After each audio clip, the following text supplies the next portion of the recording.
ರಾಧನ್ ಪಂಡಿತ್ ಎನ್ನುವ ಆ ವ್ಯಕ್ತಿಯಿಂದ ಒಂದು ದೊಡ್ಡ ಸಂಚಲನ ಸೃಷ್ಟಿಯಾಗಿದೆ. ನಿನ್ನೆ ತಾವು ಕೂಡ ಈ ಎಕ್ಸಿಟ್ ಪೋಲ್ನ ಅಂಕಿಅಂಶಗಳನ್ನು ನೋಡಿದಿರಿ. ನಾವು ಈ ಅಂಕಿಅಂಶಗಳನ್ನೆಲ್ಲ ನಂಬೋದೇ ಇಲ್ಲ. ಎಕ್ಸಿಟ್ ಪೋಲ್ಸ್ ನಾವು ಸುತಾರಾಮ್ ಒಪ್ಪೋದೇ ಇಲ್ಲ.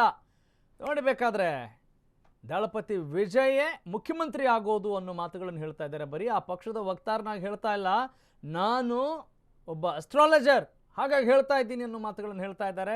S, let's have a look. Tamil Nadu ರಾಜಕೀಯದಲ್ಲಿ ಮಹಾ ಸಂಚಲನ ಸೃಷ್ಟಿ ಆಗ್ತಾ ಇರೋದು ಸುಳ್ಳಲ್ಲ.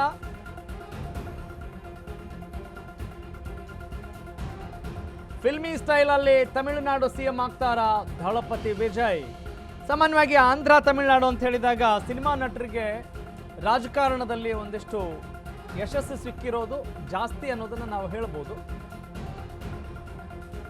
ಮೇ 7ರ ಗುರುವಾರ ಟಿವಿಕೆ ಸಾರಥಿ ಪ್ರಮಾಣ ವಚನ ಸ್ವೀಕರಿಸ್ತಾರ ಅನ್ನುವ ಪ್ರಶ್ನೆಗೆ ಇಂಬು ಕೊಡುವಂತೆ ಸದ್ಯದ ಬೆಳವಣಿಗೆಗಳು ಗೋಚರಿಸ್ತಾ ಇದ್ದಾವೆ. ತಮಿಳುನಾಡು ಸಿಎಂ ದಳಪತಿ ವಿಜಯ್ ಪ್ರಮಾಣ ವಚನ ಸ್ವೀಕರಿಸ್ತಾರ. ಹಾಗಾದ್ರೆ ಟಿವಿಕೆ ಪಕ್ಷದ ವಕ್ತಾರ ವಿಜಯ್ ಆಪ್ತ ರಾಧನ್ ಪಂಡಿತ್ ಈ ಬಾಂಬ್ ಸಿಡಿಸಿರೋದು.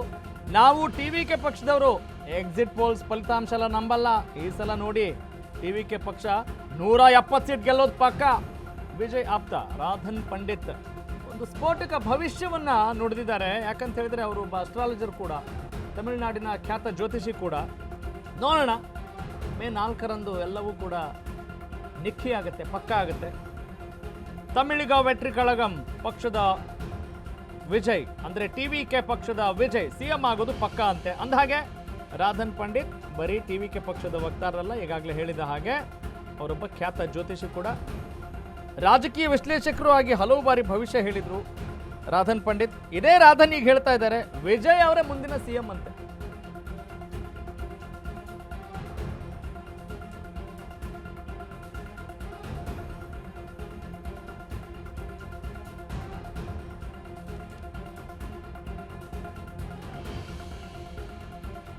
ಓಕೆ, 170 ಸೀಟ್ ಅಂತೂ ಗೆಲ್ತೀವ್ರಿ ಅನ್ನೋ ಮಾತುಗಳನ್ನ ಹೇಳ್ತಾ ಇದ್ದಾರೆ.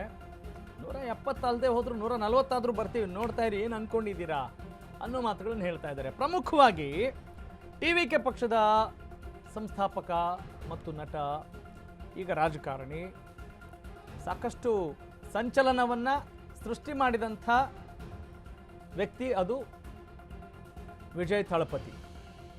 ಓಕೆ, ಅವರಿಗೆ ಅವ್ರದ್ದೇ ಆದಂಥ ಅಭಿಮಾನಿಗಳಿದ್ದಾರೆ, ಅದೇ ಒಂದು ದೊಡ್ಡ ಶಕ್ತಿ, ಅದರಲ್ಲಿ ಯಾವ ಅನುಮಾನ ಇಲ್ಲ. ಆದರೆ ಅವ್ರು ಕೊಟ್ಟಿರೋ ಭರವಸೆಗಳೇನು?